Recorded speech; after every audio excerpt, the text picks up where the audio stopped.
家中午好。 Good afternoon. Welcome to join us in this discussion. So it's about the new leadership of business in China. My name is Li Xin. I'm from Caixin Business Media Group.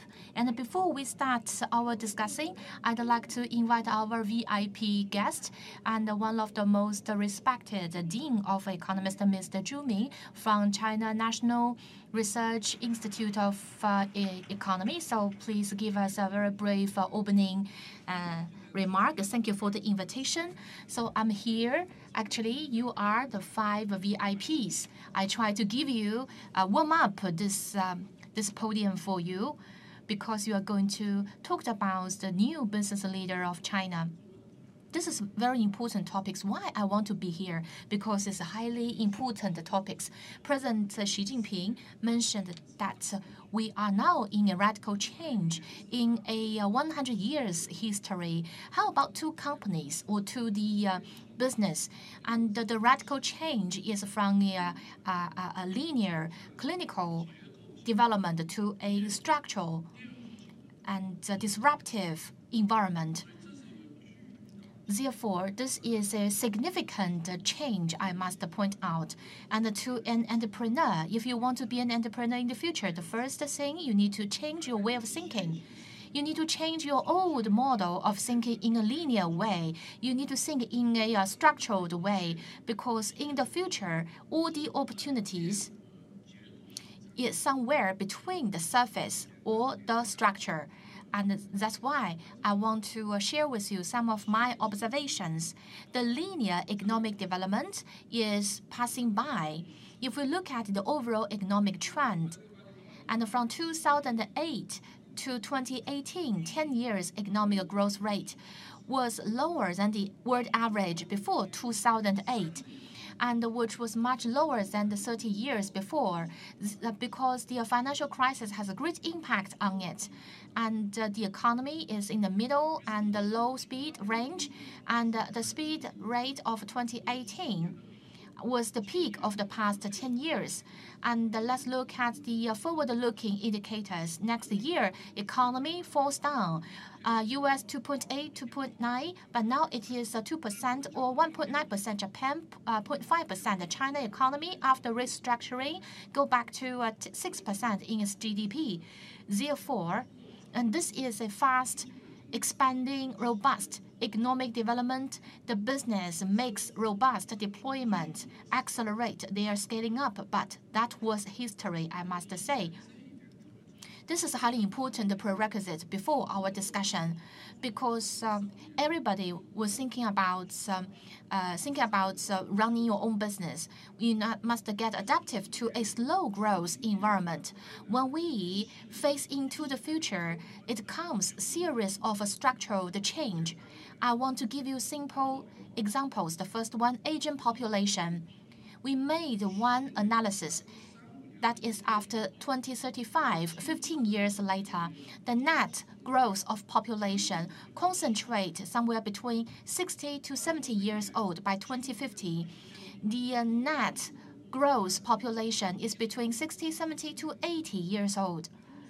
And below 60 years old, and they are net deduction, which means that China now in an aging population in a super fast way. And there are 3 important questions. First of all, the supply of the labor goes down. We already go beyond the peak of the young labor force. And the second thing, after aging population gain more in its number, and we do see the demand side driven by the aging population will be totally changed. Japan is a typical case in the past 20 years, and the construction, finance, manufacturing became shrinked, and only the growth comes from technology and health. And when we have a less younger generation and the older generation, who will afford the lives of the older generation? That is a physical reliance. 5 young people, 1 old person, and after that, we will have 1.5 young people to afford the life of 1 senior citizens. So how to make the national health system to sustain? And all of this will change the economic behavior. And the other thing is that in 50 years, talking about climate change without taking actions, and most of the regions in the world, apart from the north of Canada and Siberia of Russia, which can actually no place is able to be a livable place to the population, and 1.5 of the carbon. So China's carbon emission is 5 times that of Japan. That's why President Xi Jinping mentioned why green water, green mountains are gold mountains, gold rivers, and therefore the water contamination, environment management, the renewable energy efficiencies will become a new emerging industry in the coming days. Automotive industry, for example, the electric vehicles only account for 1.2%. After 2030, we want to make it into 40%, and this is a very promising goal. But if that goal is fulfilled, the companies producing engines is nowhere to find. Chassis and meters will be totally changed. The battery industry will rise up. And it's not a lithium battery, I must say. It is a hydrogen battery. And so the automotive industry is reshuffling itself. And therefore, this is a significant and substantial structural change. And we know that the whole industry or the economy is becoming light-weighted, and the consumption is more towards service instead of commodities. China's economy is driven by the consumption, and the consumption accounting for 65% in the GDP growth. So more on the consumption and service, and for the first time, Beijing and made some research, and the growth is zero, which is lower than the service industry. We consume more entertainment, education, health service. So this is another radical, substantial structural change. So the fourth change from $10,000 to $15,000 to skip the middle income trap. The big change comes from the weighting of service sector. Service industry will have a higher productivity, and this has become a pivotal factor. And finally, we know that AI will change everything we have nowadays. Change industry, change manufacturing, change the logistics, change healthcare, medical service, and the government. Everything will be changed by AI. Therefore, in the future, a product, a service failed to incorporate with AI has no future. And this is a radical disruption. China-US trade friction change the external environment of Yuan, of China, not only China, but the whole world in the past 40 years. We believe this is a friendly external environment, but no, it's no longer being friendly to China. Therefore, the allocation of supply chain and the reallocation of the technical supply chain will be happening. Therefore, this kind of a curved development is changing. In the past, we used to think in a linear way. In case of a low growth rate, in case of disruption, and we will destock and remove our cost. And we say we just weather the winter. We want to get through the winter. But no, the old way doesn't work, because when the economy goes down, and we will have a substantial structural blow. Therefore, in the traditional linear method, cannot respond to the structural challenge. So you need to think in a very highly structured way. From the structural thinking, you can find opportunities. It doesn't come from the cyclical change. Instead, it comes from the restructuring. I mentioned 5 to 6 and important factors which will become a disruption in the future. So you need to change your way of thinking.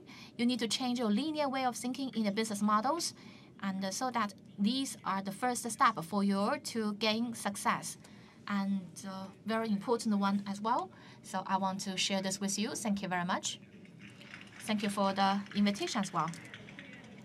Thank you, Sharon from Zhuming. Every time I listen to you, and it's always very enlightening and refreshed, and all the statistics are very authentic. And Professor Zhu gave us a very perfect background to our discussion today, because after 40 years, China's reformed opening up, the success of China's economy is not possible without the dedication of the entrepreneurs. However, when we see such fast external environment changes, how could entrepreneurs cope with them?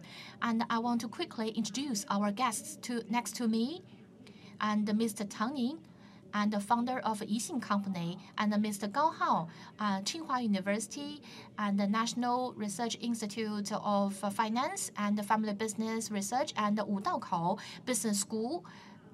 And in the middle, the lady, Yuan Lingzi, and who is the Willis Tongye Company, and the other one is Song Group, and also the board member, chairman. And I want you to briefly talk about and summarize the most evident features and characteristics of Chinese entrepreneurs. Why not start from Mr. Gao Hao, from a very academic view, and in your view, what's the difference 20 years ago and nowadays in terms of entrepreneurs? Thank you, Ms. Li Xin. I want to respond to Mr. Zhu Ming, because you give us a very broad view, help us to understand a structured trend. If we look at from a micro level, from the perspective of entrepreneurs, there are two forces, two groups are shaping the future of China's business, a new horizons. The first one is to pass on the second generation of entrepreneurs, I must say, who will take over the legacy from their parents. And the other group is the first generation of startup company founders. And these two groups are born after 1975 or 1980s, which means that in the coming 10 years, they are now 30 to 40 years old, and by 2030, they will be in their 40s to 50s. So they will become a main player in China's economy in the future. Maybe by 2030, we will not talk about Jack Ma or Ms. Ma Huateng, founder of Tencent. We talked about Wang Qing from Meituan, as well as Mr. Zhang Liming from Toutiao News. And I think that these are the new growth of the entrepreneurs, the rise of these new entrepreneurs, help us to give a better look into the future business of China. Well, I will give a very brief start, and that is a structural change I propose. Just now, you talked about the new forces. I want to listen to Mr. Tang. And how do you see the core characteristics of the entrepreneurs? Well, to myself, I am I run my company 13 years ago. At the same time, I serve the entrepreneurs and the business people in China, and we help the technical company in China providing the long-term capital. Therefore, and we work with these entrepreneurs and startup companies. We help the successful entrepreneurs. We offer the solutions to manage their wealth. Therefore, we know very well of these two types of entrepreneurs. We know what's in their mind. And recently, we find out the economy was very difficult for them. Yes, it's very challenging, but we can still find opportunities. In terms of investment, especially in the winter time, the return on your investment after a while will be much better, because when the market is very heated, a lot of a very high asset price and inflation and the bubbles, and you can make some easy money. However, when it gets cold in the market, you start your company, which means you have your vision. Therefore, you always have opportunities in risks. On the other hand, I think that the Chinese companies nowadays and in the coming 10 years will find it difficult to make a profit. In the past, you can make money here and there, but in the next 10 to 20 years, we would say professionalism and the verticals and the fragmented markets, top companies, frontier, these are the key words. Therefore, the divergence effects will be very robust in China's economy. We can find opportunities within risks. Mr. Zhang, and do you agree with Mr. Tang, finding difficult to make money nowadays? Well, I was thinking about this question. You talked about the group of the Chinese entrepreneurs and what are the difficulties they have now. To me, and these Chinese entrepreneurs felt very confused or they have no clear ideas. And this group of entrepreneurs in controlling of China's economy at present are confronted with difficulties.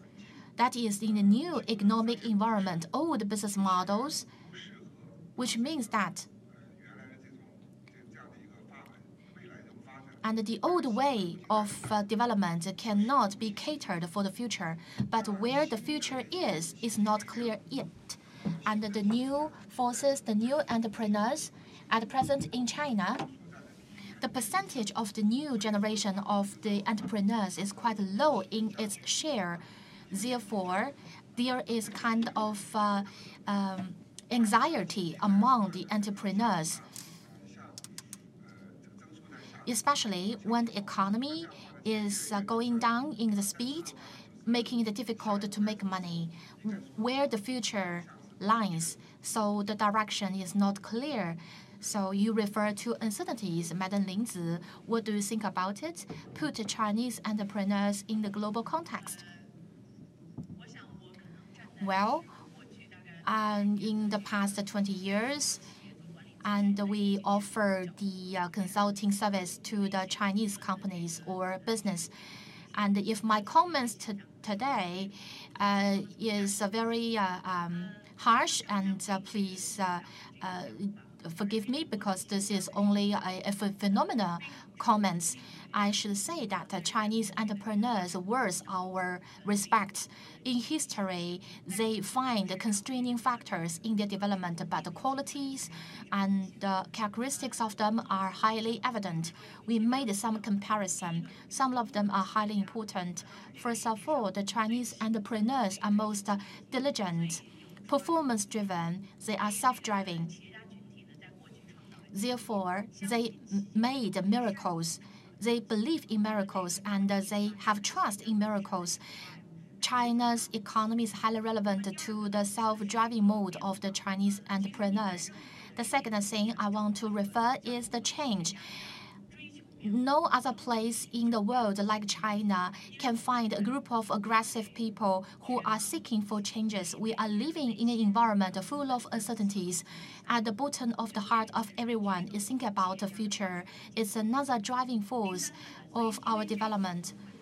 Thirdly, if we think about the foreign entrepreneurs, the Chinese entrepreneurs, in terms of their pursuit of interest, they are looking for AI technology, and they are looking for the support from technology, and they want to have the try. And in terms of efficiency, productivity, and they play a very active role. And another very important thing I want to say, because our company is dedicated to the organizational incentives, we find out the Chinese entrepreneurs have a trust in the tangible incentives. They use shared mechanism to engage the employees as their partners, and together they can create miracles. And in the future, whether it can keep support the development of the economy, I respond to Mr. Zhu, and this is kind of old way of thinking, linear way of thinking.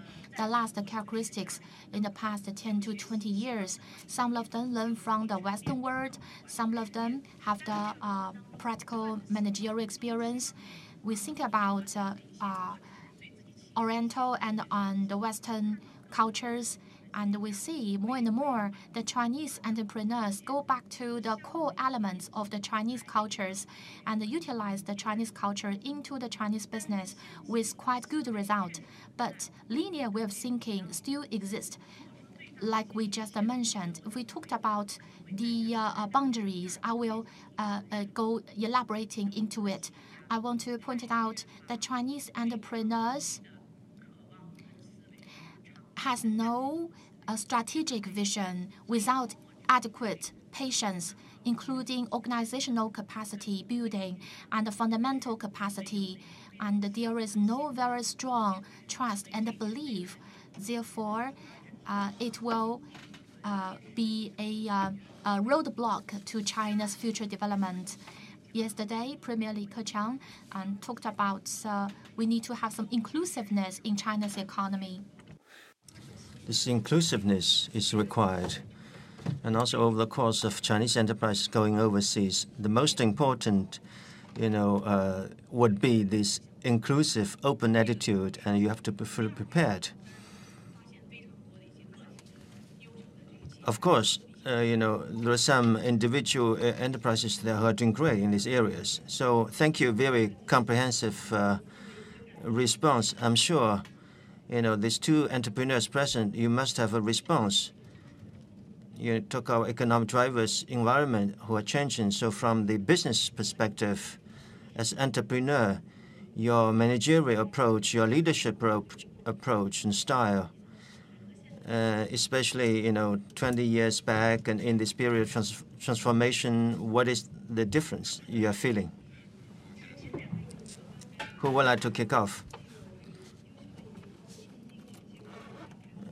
Active, open, result-oriented. So which are good, but what are areas for improvement? Well, for business, the most important thing is the, business model. As Mr. Tu Ming said, you have to change your linear way of thinking. First of all, you have to identify your proper business model that fit into this brand new environment in terms of offerings and products that are meeting the demand of this new era. So that's the first thing we should bear in mind. Secondly, on that basis, we should have some long-term strategic thinking and a new way of thinking for the organization structure to fit into this new business model. So that is very important as well. So organizational insight and the business model, organization structure. On one hand, our entrepreneurs should be able to forecast well in advance, 5 years or 10 years down the road, what will be the market like by that time, and what will be the changed customer demand, and what will be the science technology by that time. Then, bearing that in mind, what kind of capacity you should put in place, and what kind of new muscle you should grow, starting from today. Because based on my experiences, to change your organization structure is extremely painful, especially when you have achieved something in the past. So you have this inertia to stay, as you are. So you have to fight against your inertia. It's not that CEO just gives order and everything will change automatically. As we say, success could be a barrier for your, or could be a reason, for your failure, because you are so successful in the past that you don't want to be innovative going forward. That's why entrepreneurs, make business makers, you have to reshape your organization every 5 years. And, you have to change your structure, to change your organization, to grow your new muscle progressively. So by 5 years' time, you will be meeting a new demand from your customers. So you should be able to forecast and anticipate this kind of changes. So how to do that? You have to look back. What happened in these developed economies in the past decades. Because we are undergoing what has already been undergone, experienced by developed economies, and we can draw on many lessons they learn. I don't want to use this, kind of overtaking by the corner concept. I don't think, we can do this kind of things overnight. But of course, having said that, you can always rely on technology, rely on innovation. You could do that a bit faster, making a bit less mistakes, because you're standing on the shoulders of other giants. So you should draw on the lessons that history can teach us. And also, you should always interact with these innovative, successful businesses. We organize teams to Silicon Valley, to Israel, just to have a feel of what these best players are doing in terms of the innovation. Sometimes, we talk to this team just for 1 hour. Then once we left, I told them, we just met these grave diggers of our own business. What would have happened if we did not meet them? But since the meeting is organized, we will not let them disrupt us easily. So we will do the kind of innovations, in our laboratory by merger and acquisition, strategic, innovations. There are many innovative ways we can do. So you should always benchmark against the best business model, the most innovative businesses. Only doing that way we could anticipate the future. Okay, anticipation of the future and be innovative. That's essential. Let me focus on another very special group. The private business in China is embracing the first wave of succession. So these, people are ready to take over. Are they kind of entrepreneurs by birth? Well, that's something very heated discussion, the succession of the business. In Wudakou, in Tsinghua University, we conducted a lot of research on this family business and overseas business. We identified 3 business models. For the next generation, succession is not the only choice, to take over the business. The 3 kind of pathway. First of all, to succeed in the course of innovation. Second is to start up the business in creating their own business. And thirdly, strategic investment. So let me elaborate on each and every of these scenarios. First, about the succession. 6 years ago, New Hope, the daughter of Liu Yonghao, took over as the CEO of the largest business of the group, Xinxiwang Liuhe. So it's an agricultural and animal husbandry business in China, and she's responsible for the reorganization, transformation of the business.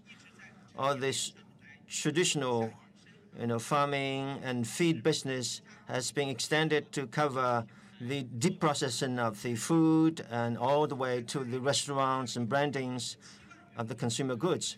So she has been realizing the succession in the course of innovation and has been very successful. The second way is to create their own business. Last October, the vice chairman of Yuan, the real estate developer, has been elevated to the chairwoman, and they had a division of responsibility with her father. Her father still responsible for the traditional real estate business, while her daughter is responsible for the new business. For instance, the Boshile, which is the largest K-12 educational group, which was listed in New York Stock Exchange. And also, she's responsible for the listing of real estate business in Hong Kong. So she's embarking on the second scenario, that is on top of this main business, how to develop a new pathway going forward for the business. So that's the second scenario.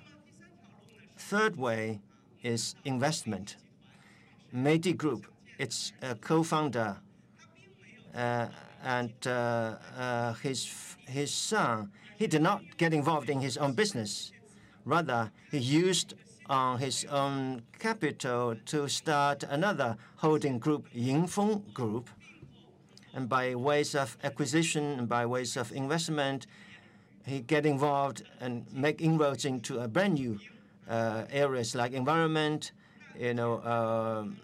culture, and milk, and also he controlled another two entities over the course of doing that. So over the course of investment, he expanded his family's business. So for the second generation, they have many choices. On one hand, they can inherit the business from their parents, and also he could do that by investment or by merger and acquisition to start their own business. This way, generally speaking, they could do equally a good job of succession and to really help this transformation of the Chinese economy. So I think that's a very good choice for them. So there's multiple choice for them, which is good.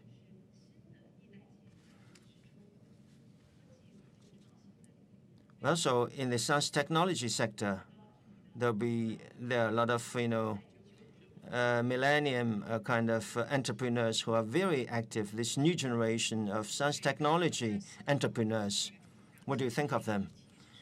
I'm thinking of these topics brought about by Mr. Zhu. This how to achieve breakthrough in this linear paradigm shift.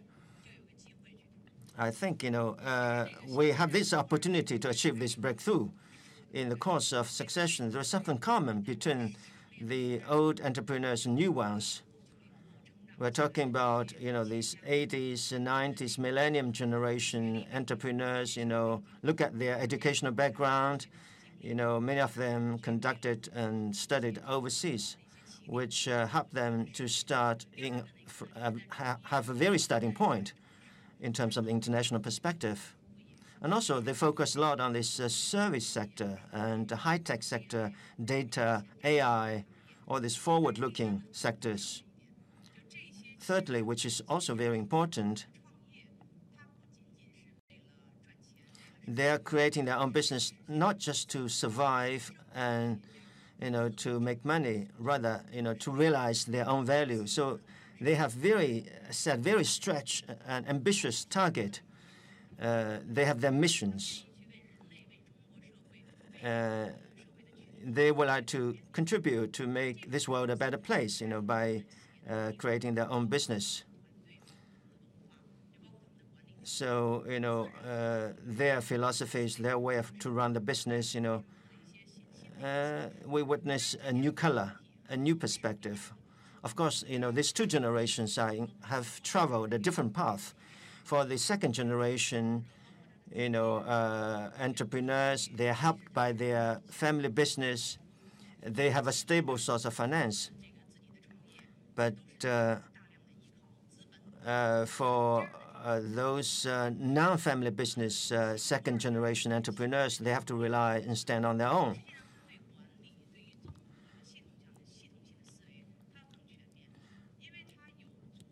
For these family business second-generation entrepreneurs, they have enough time to think about how to have a new organization structure. They don't have to worry about the capital.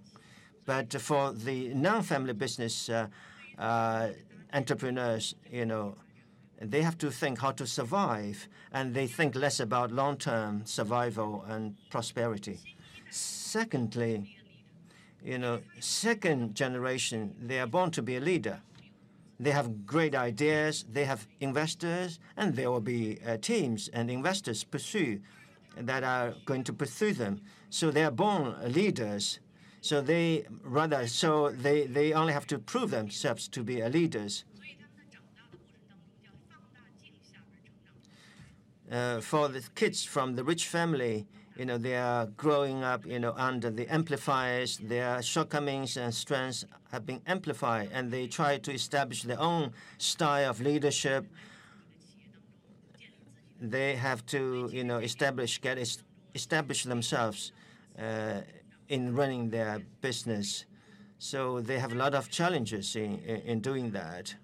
But whatever path they're traveling down, when these two forces join together, I think they have the opportunity to upgrade the leadership of the Chinese entrepreneurs to a new height,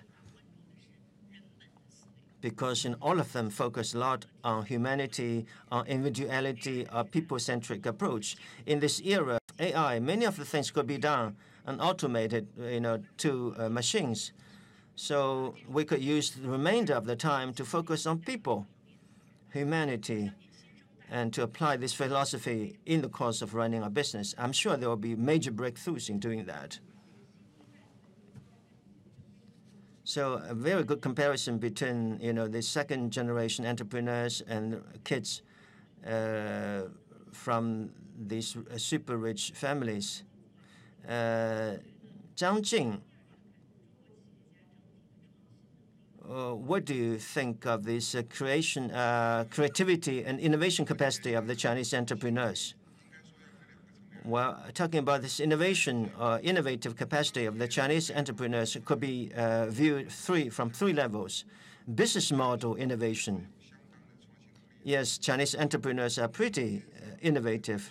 For instance, the e-commerce in China, we are the most successful in terms of the business model.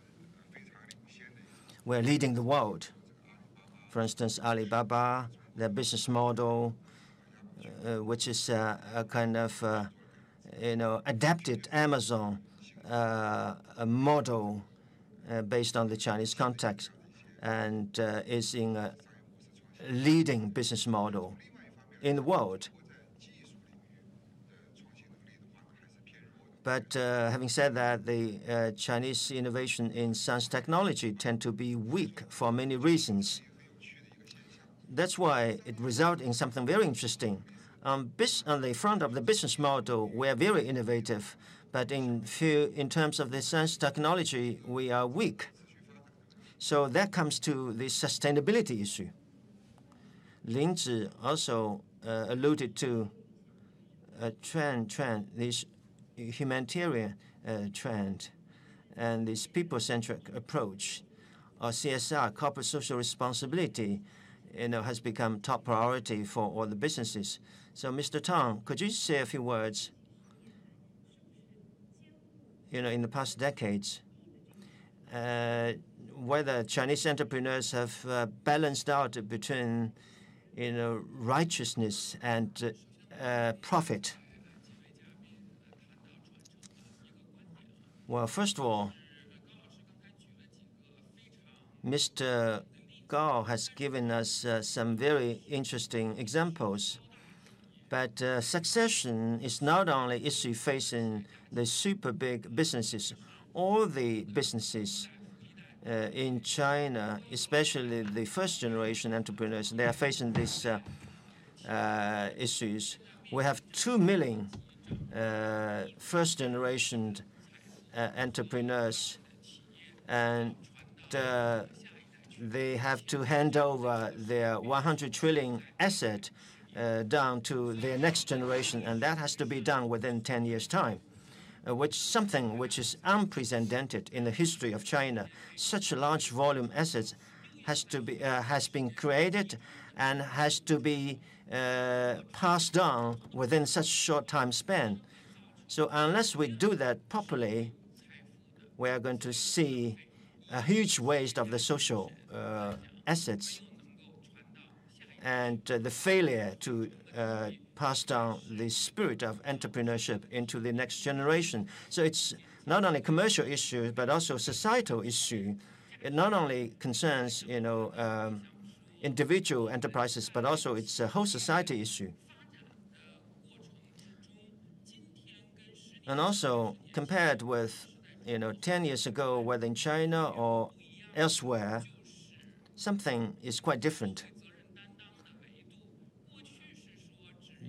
There's corporate social responsibility. In the past, as long as you comply with laws and you pay your taxes, it is okay. It was okay. But now, the society is asking more about social responsibility by companies. So if companies follow the trend, it would be win-win or multiple wins. Because the participants, meaning the staff, are also concerning about what their companies are doing. They have the question marks in their mind. If they could get positive, powerful answers, the motivation could be released by multiple times from these companies. For entrepreneurs themselves to transform from the pursuit of wealth to the value created for the society, and how to take the accountability for social responsibility is the framework of strategic CSR, which means in the past, many Chinese companies made donations during natural disasters or organized their employees to go pick up trashes along the coastal line or do some good deeds for the elderly in the pension house. But these do not have any direct connections to their businesses. So the awareness level among their employees were not high. So how to provide services to the beneficiaries, which have something to do with the company's business. For example, you could provide your companies to the poor at the much lower prices, or open up your research and development platform to NGOs so as to make them to be empowered. And that has a lot to do with all employees in the companies. Then they would think what they do is more meaningful, and the investment that you made to all these products and platforms would be even more worthwhile. It's a long-term strategic investment. That is what I mean by a strategic CSR. It will have much more space in the future. In China, it's quite important. CSR will no longer be an afterthought. It will be integrated in the company's business model. So, Mr. Zhang, how do you interpret the Chinese entrepreneurs? And do you think there's hope for them to embed CSR into their business models? First of all, about the next generation entrepreneurs, their features, and how do they deal with charity businesses or activities? They're much more transparent and opener, willing to do good deeds. The second generation entrepreneurs receive their educations abroad, so that they have international vision and they're willing to have open collaboration and cooperation. Just like Kang Shifu is the largest beverage and food company in China. Last December, they've completed the inheritance. The son, Wei Hongming, at 21 years old, as well as the third son, Mr. Wei Hongming, a graduate from Harvard University, inherited this brand from the parents. And then they started to work with NBA, Starbucks, Coca-Cola. So they're much opener. These second generations are well educated. The 3-1 company, Sang Industrial Company, or 3-in-1, literally translated. And the son of that, the boss of the company, started another company, a service company. This company provide the Internet of Things to connect different machineries. They know how to use the power of technology to achieve future development. The third feature of this second generation is they are more, they're more civilized, and they have more culture in what they do. They have more needs to improve their lives. They have better lifestyles. Mr. Zhang Dailing, the boss of a clothing line in Qingdao, has a daughter. And that daughter sort of created a tailor-made, ready-to-wear apparel for the clients, an upgrade of what they do. And we're working on the Bill Gates Foundation's project and to analyze the behaviors of the charity activities in China. And as Mr. Chang mentioned, legacy is the meaning of wealth. Charity activities are the final destination of wealth. Mr. Lu Weijun is the son of Lu Guanneng. The father used to make huge donations, and the son also donated 100% of the share of Wanxiang and Denong and Chengde Lulu. These are the 3 listed companies in China. Such huge amount of donations are now becoming a frequent seen phenomenon in China. So these new generation entrepreneurs are much opener, and they care about human beings more, so we're seeing new hopes in them. Thank you. Governor Zhu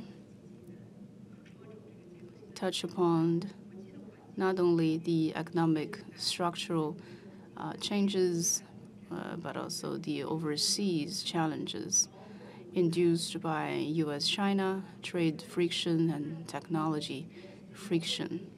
The Chinese company in the past dozens of years tried to walk into the international market. So facing these fast-changing environment and summarize what we've learned in the past dozens of years.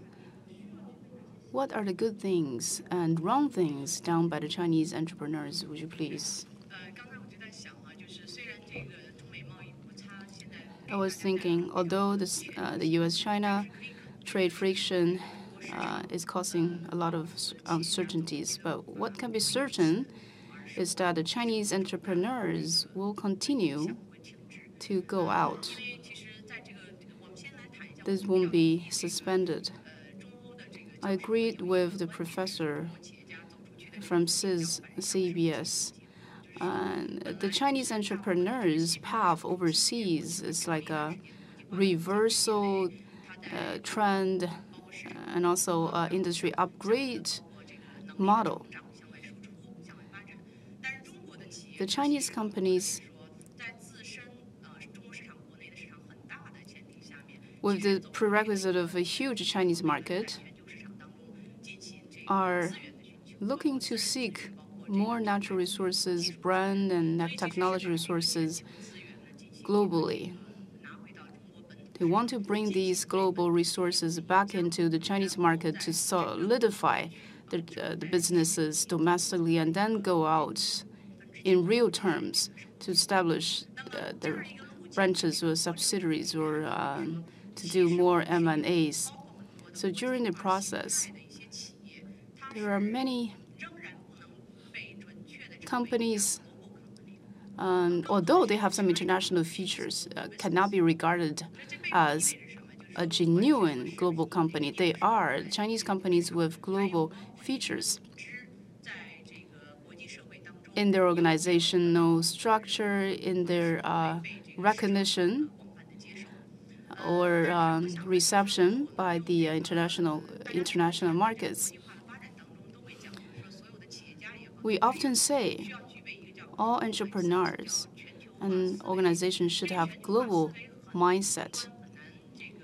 It's so macro, and hard to be interpreted of the skill sets requested, but we could condense it into 3 aspects: intellectual capacity, your global savvy, and your ability to address complexities. The markets are more complex, and you have to address complex issues, and the global mindset and integration. So this is the so-called intellectual assets. The Chinese entrepreneurs, during the reverse upgrade, and they've been provided with a good platform and exercise ground to upgrade their intellectual assets. But there are other 2 things. One called psychological capital in the global mindset. Psychological asset includes diversity and also cross-culture empathy. And that has a lot to do with our education background and our own orientations. Our understanding and tolerance towards diversity and our capacity of empathy do have gaps, and that has caused difficulties in establishing a subculture which can link with different cultures. Huawei is a good example for us to follow, though it has their own lessons learned. Another capital called social capital. Interpersonal capabilities, diplomatic skills, negotiation skills. Well, we're doing some projects. We found that in Lenovo, a Chinese company, the Westerner is regarded as a global company. And we found that the Lenovo's leaders had difficulties in influencing and negotiating with the Western business leaders. So in the future business world, if you want to work better with your overseas counterparts, this is a huge challenge. During the process, the Chinese entrepreneurs have this interest of becoming international, and they reflect upon themselves. Now we have this landscape, international landscape. How do I become a genuine international corporate leader, and how do I enable my company to be a genuine global company?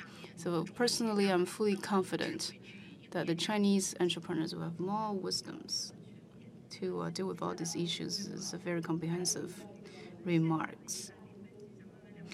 Would you please share with us some cases, the 2 entrepreneurs? Well, you were thinking about the internationalization. Have you ever thought about the lack of skills in your own companies? In internationalization, one thing is the key.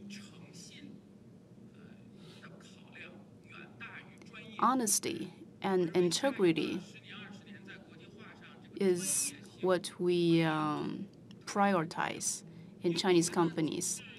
But we kind of ignore professionalism.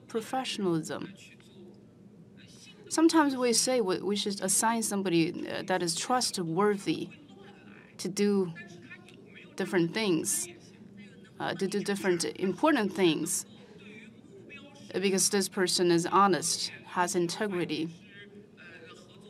But I believe we should give more importance to professionalism, because the threshold of the professionalism is really high. The way they could deal with compliance issues in different markets, or can they carefully spend all of your money? You should look for the highest level of leaders and managers for you to achieve internationalization. Be it internationalization or different aspects of your company, in the next decade, quality would be the first thing instead of speed, craftsmanship. The way you produce good products, differentiated products, are the key for you to win in the future. So talents and the professionalism of your talents and the professionalism of our products. I agree with an opinion mentioned by Mr. Tang. To judge whether a company is internationalized or not, the prerequisite is why. And do we really need internationalization? Doesn't mean internationalized companies are the best. China is the focus market for the world now. If you do good in China, you're extraordinary already. Our company must be internationalized. That's because we're in the commodities market. China lacks natural resources, so we have to be internationalized to satisfy our own growth needs. So before we discuss about internationalization, we must understand our motive, and do we really need it?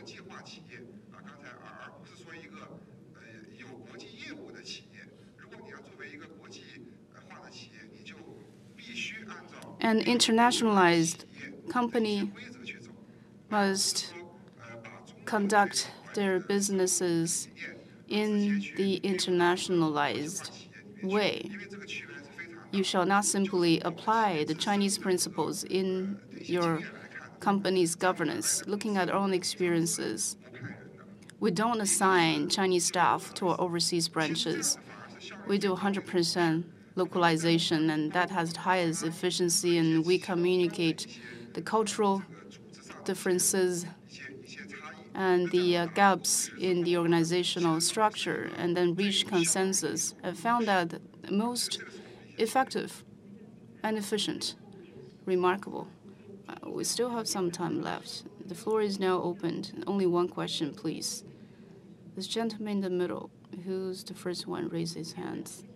Briefly introduce yourself, please. I'm from specialized media for consultancy and strategy making.